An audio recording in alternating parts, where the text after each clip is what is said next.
मारुति ने रक्तासुर को सिद्ध ऋषि मानकर आपकी पूजा के लिए आमंत्रित कर लिया है प्रभु, परंतु वो तो उनके भोलेपन का अनुचित लाभ उठा रहा है। कई बार अपने अहंकार में मनुष्य सामने वाले के भोलेपन को उसकी मूर्खता समझता है देवी, परंतु वो ये नहीं जानता कि भक्ति की प्रथम शर्त ही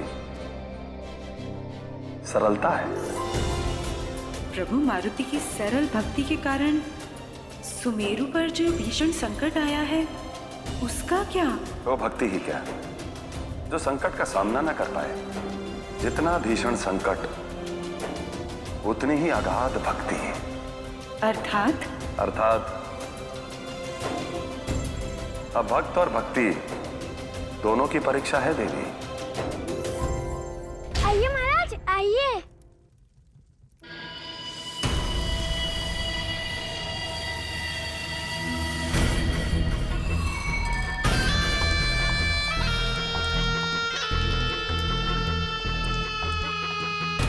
सुंदर, अति सुंदर, बड़ा ही भव्य महल है आपके पिताश्री का। आपको अच्छा लगा? आप देखिए मेरे को, अभी आते हैं।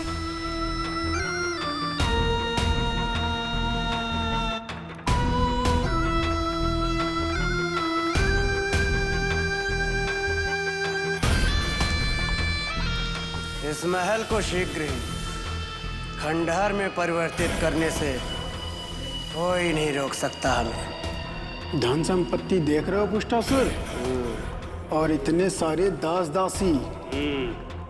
और जब तक हम यहाँ से जाएंगे ये भव्य महल शमशान बन चुका होगा।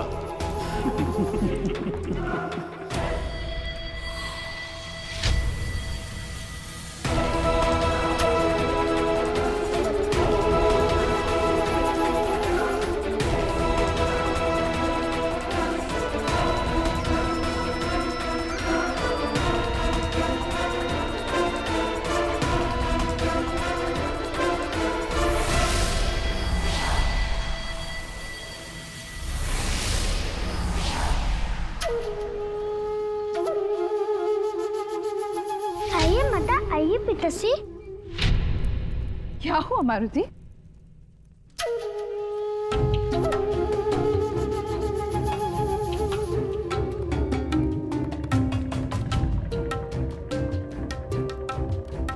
माता, पिताश्री, ये ज्ञानानंद जी महाराज हैं।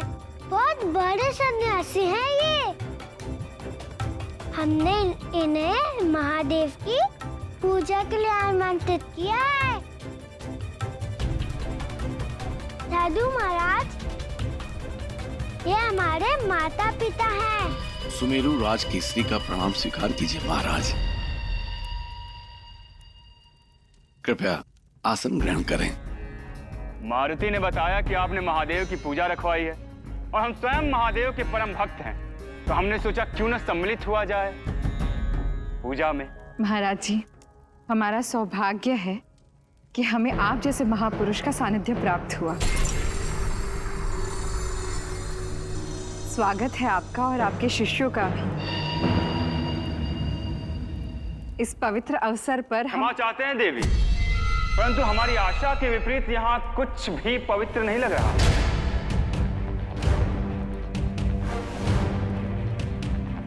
साधु महाराज, आप ऐसा क्यों कह रहे हैं? क्या हमारी तैयारियों में कोई चूक रह गई महाराज जी? हम सिद्ध योगी हैं देवी। तीनों काल हमारे सामने निर्मल जल के समान स्पष्ट है। हमें खेद है आपको बताते हुए कि यहाँ कोई बड़ा अनिष्ट होने वाला है।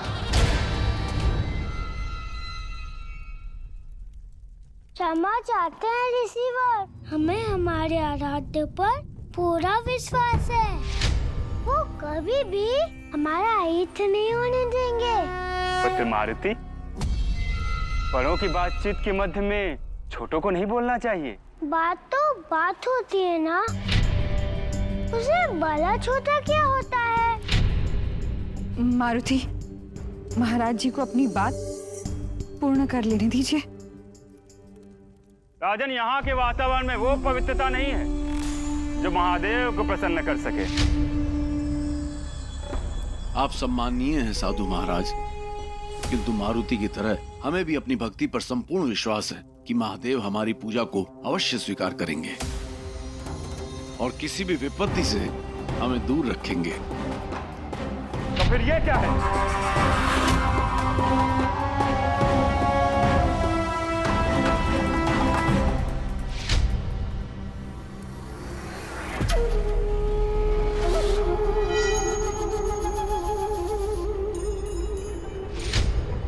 कमल की ये पुष्प तो स्वच्छ थे, अभी अभी सरोवर से लाए थे स्वामी। ये ऐसे मुरझा कैसे गए?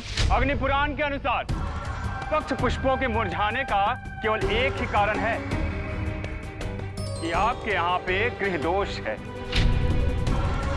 जिसका शीघ्र कोई उपाय नहीं किया गया तो बहुत बड़ी क्षति हो सकती है, यहां तक कि पुत्र हानि भी।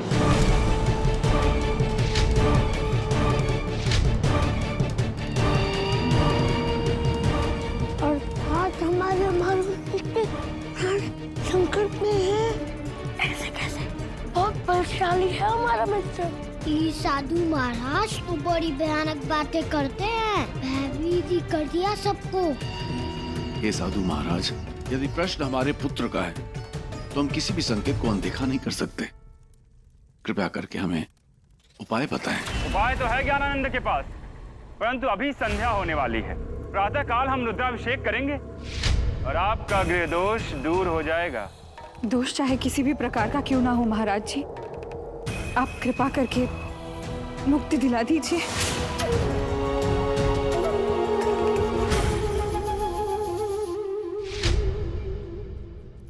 इस महल का एक भी प्राणी कल का सूर्योदय ना देख पाए।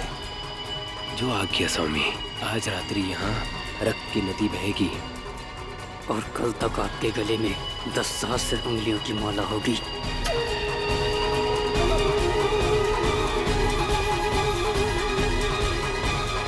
महाराज जी, आप विश्राम कीजिए, तब तक हम आपके रात्रि भोजन की व्यवस्था करते हैं। आइए आइए।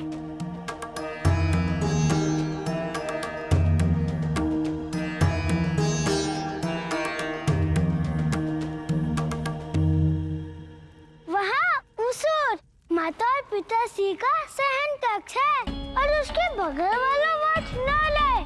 पुत्र, शस्त्र कक्ष किधर है? दक्षिण की ओर, पंडाल घर के पीछे। और सारे दास दासी कहाँ सोते हैं? पूर्व में, पूजा घर की उल्टी दिशा में। रात्रि में महल के भीतर कितने सैनिक सोते हैं? रात्रि में सैनिकों की क्या आवश्यकता? एक बात कहे ऋषिवर। कहो मारुति। हमें ये ज्ञात है कि हमारे महल में कोई गैर दोष नहीं है।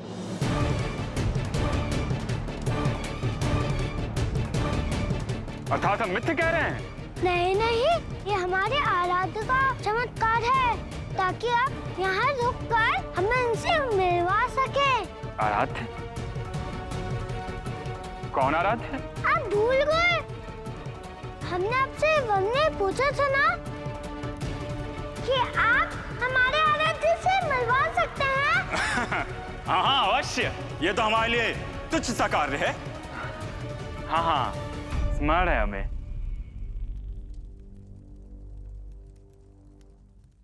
तो बताइए महाराज, क्या है उपाय हमारे आराध्य से मिलने का? आपको एक पूजा करनी होगी मारुति।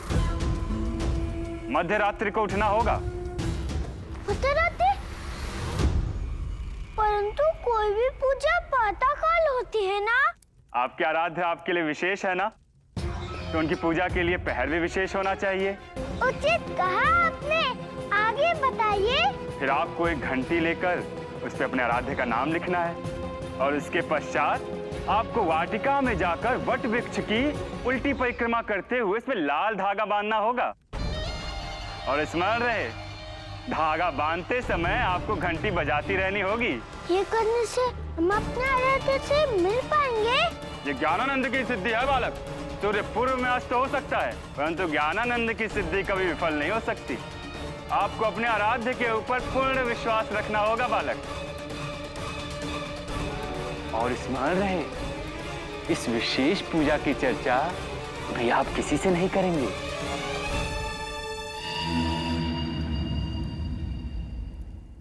आपको कोटि कोटि धन्यवाद। आप नहीं जानते आपने कितना बड़ा उपकार किया है। आइए शीघ्र आइए महाराज। मारुति कक्ष आ गए। मारुति कहाँ जा रहे हो? अरे हाँ, यही तो है आपका कक्ष। आपको कुछ भी चाहिए तो हमें पुकारेगा। अब हम चलते हैं। मतलब देखो उतना भी है। प्रणाम प्रणाम।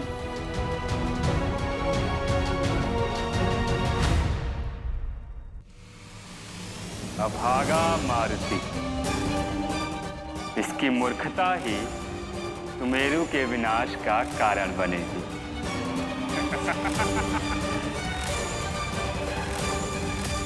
प्रभु, ये दुष्ट राक्षस आपके अवतार मारुति के भोलेपन का उपहास कर रहे हैं। मारुति का कोई उपहास करे ये हमसे सहा नहीं जाता प्रभु। जो भी सच्ची भक्ति को नहीं समझ पाता वो उसका परिहास करता है। बड़े बड़े भक्तों को भी ऐसे कटाक्ष और उपहास का सामना करना पड़ा है। परंतु प्रभु, रक्तासुर अशुद्ध पूजन विधि बताकर मारुति को भक्ति मार्ग से भटका भी रहे हैं। शुद्ध अथवा अशुद्ध पूजा की विधि नहीं, पूजा करने वाले का मन होता है देवी। सच्चा भक्त अपने आराध्य को पाने की जो भी विधि अपनाए वही विधि शुद्ध एवं सार्थक बन जाती है।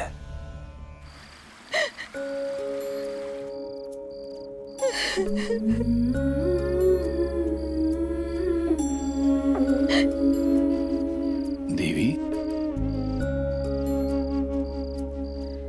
क्या हुआ देवी? आप रो क्यों रही हैं? जिसके पुत्र पर मृत्यु की छाया पड़ी हो, वो माता रोने के अतिरिक्त और क्या कर सकती है? हम समझ सकते हैं। संभवतः आप इस परिस्थिति के सकारात्मक पहलू को नहीं देख पा रही हैं। सकारात्मक? पुत्र हानि की बात हुई है स्वामी, इसमें सकारात्मक क्या हो सकता है स्वामी? इसे हम महादेव की कृपा मानते हैं कि कोई भी अमंगल होने से पूर्व उन्होंने हमारे पास महाज्ञानी ज्ञानानंद जी महाराज को हमारे पास तारनहार बनाकर भेज दिया, जिन्होंने न केवल हमें आने वाले संकट के बारे में सचेत किया बल्कि इस बात का आश्वासन भी दिया कि उनकी पूजा करने से इस विपत्ति को टाला भी जा सकता है। आप सत्य कह रहे हैं स्वामी, परंतु क्या करें, मारुति पर तनिक भी आँच आ जाती है तो हम व्याकुल हो जाते हैं। उसके पश्चात हमें कुछ सूझता ही नहीं।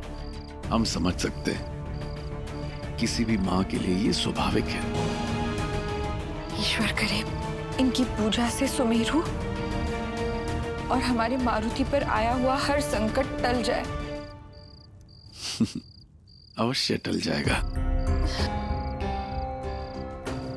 आप चिंतित न हो।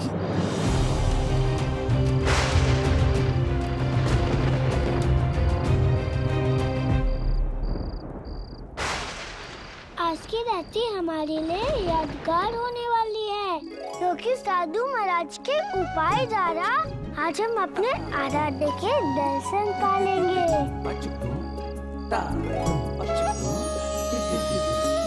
मध्यरात्रि हो गई है, अब हमें वो विशेष विधि शुरू कर देनी चाहिए।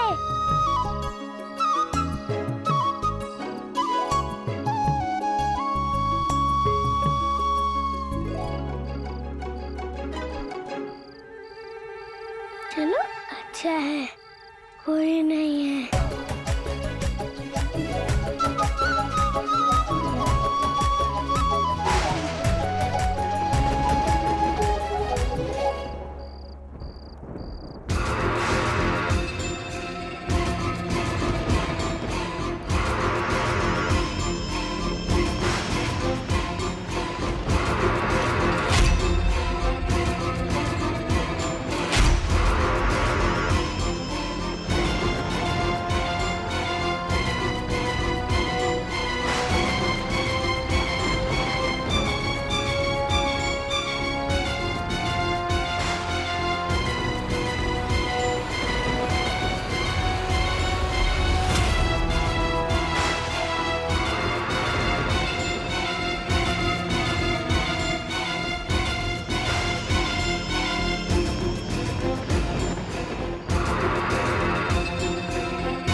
वानरों का वैर सर्वविदित है, परंतु आज राक्षसों की ओर से वानरों पर ऐसा आघात होने वाला है कि वो फिर कभी हमसे टकराने का साहस नहीं करेंगे।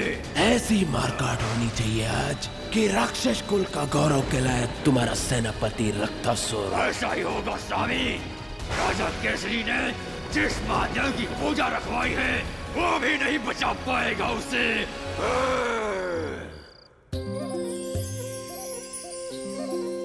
मारुति का प्रणाम स्वीकार करें महादेव।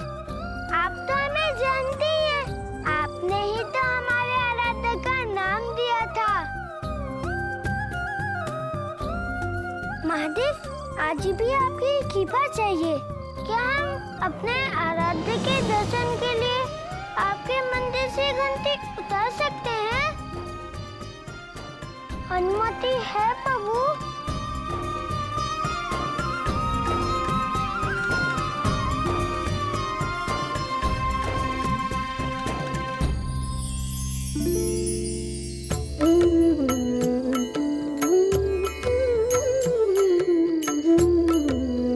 संकेत मिल गया प्रभु, धन्यवाद। एक बार विस्तार से बताइए स्वामी, हमारी योजना क्या है? कप्तासुर, तुम पूर्व दिशा में जाओगे, पुष्टासुर तुम पश्चिम दिशा में जाओगे और हिष्टासुर तुम उत्तर दिशा में जाओगे और हम जाएंगे दक्षिण दिशा में, जहाँ राजा केसरी का शयन कक्ष होगा। एक एक की उंगलियां गिन गिन के काटेंगे हम। महल का एक भी प्राणी नहीं बचेगा हमसे। पूरे विश्व में 10 सहस्त्र उंगलियों की माला धारण करने वाले महाबली रक्तासुर कहलाएंगे। उचित कहा तुमने। इतनी हिंसा चाहते हम यहाँ कि हमारी क्रूरता के चर्चे लंका तक पहुँचे और स्वयं लंकेश हमें अपने पास बुलाए।